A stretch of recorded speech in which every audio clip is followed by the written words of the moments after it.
Hello and welcome back to the series, as today we will be starting the next chapter on this ultimately doomed mission. We are 10 years in and we have won the ONC Nations Cup and the Gold Cup. We've spent 4 years with Italy and it was 4 years of failure, so it's time for a fresh start. I want to try new regions, so there is literally no better option than world number 1 ranked side and recent losing World Cup finalists Brazil.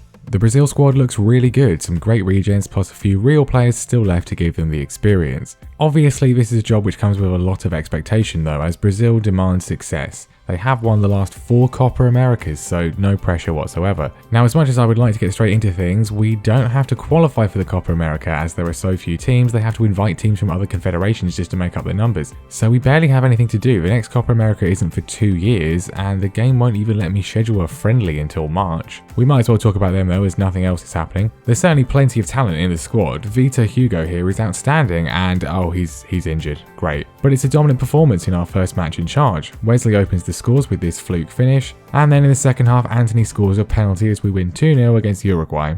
We then beat our former side Mexico as well, so it's a very solid start. But we still apparently have nothing else happening. I press forwards hoping for anything remotely interesting, and the most interesting thing is that Edison gets a hip injury.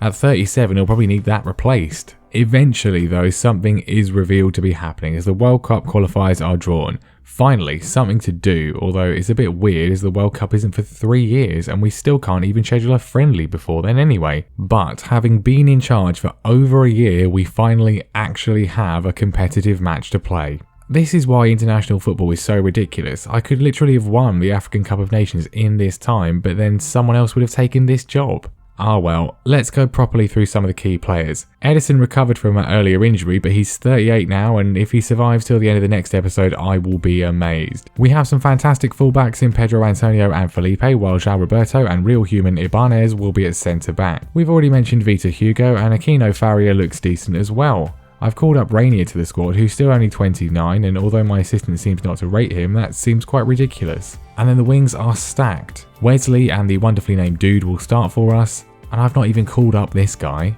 And then we've got Onmi Edson up front. We've got our first 6 qualifiers in this weird one group we don't have enough countries format before the Copa America, and it's Ecuador up first. And we certainly play some lovely football. An exceptional strike from Rainier gets us underway, and he then adds a penalty before a lovely goal from the Dude himself. 3 shots on target, 3 goals. Shockingly clinical. Chile away is more of a test. We take the lead just before half time as Edson lives up to his name. But after the restart, Vegas equalises for Chile and we look to be heading for a draw, but in the 94th minute a ridiculous goal-mouth scramble sees Rafael give us a pretty undeserved win.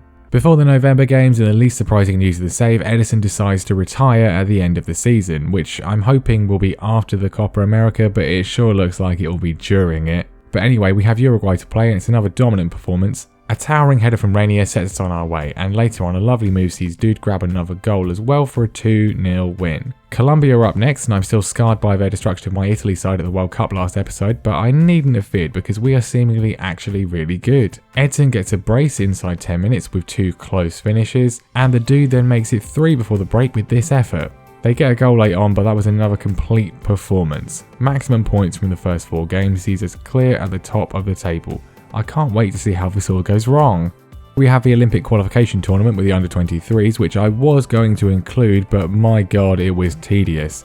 Suffice to say, we won it, we got another random trophy out of it, which is actually our first trophy in 7 years, and we've qualified for the Olympics. But we end today with our final World Cup qualifiers of the season against Peru and then Argentina. We get off to a great start against Peru as Wesley's corner is met by Dude, who has unexpectedly amazing heading for a winger. Rainier then doubles our lead from the spot, and while Peru do pull a goal back, we never really seem in danger. Further excellent moves are rewarded with a goal for Edson and a brace for Rafael, and we run out 5-2 winners. Although Rainier damages his Achilles tendon, so is ruled out of the Copa America. He's been absolutely phenomenal for us, so that's just great news.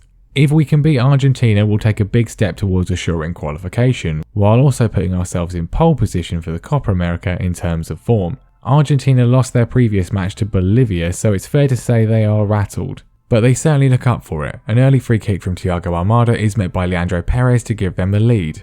We then have a corner which in classic FM style is cleared, Pedro Antonio completely misses the interception and Facundo Fernandez slams a second past Edison. We attempt to get a goal back, but Dude blazes multiple excellent chances wide. He's been so deadly so far, but today he's been absolutely awful. Around the hour mark, the game switches to no more highlights mode, whatever I do, and we end up losing, which is absolutely fantastic preparation for the tournament we need to win in a few months' time. But we're still top of the World Cup qualification group, and all we actually need to do is to get top 6 to qualify, so that should be okay. But join me next time for the Copa America, and hopefully we'll be one step closer to this nightmare ending.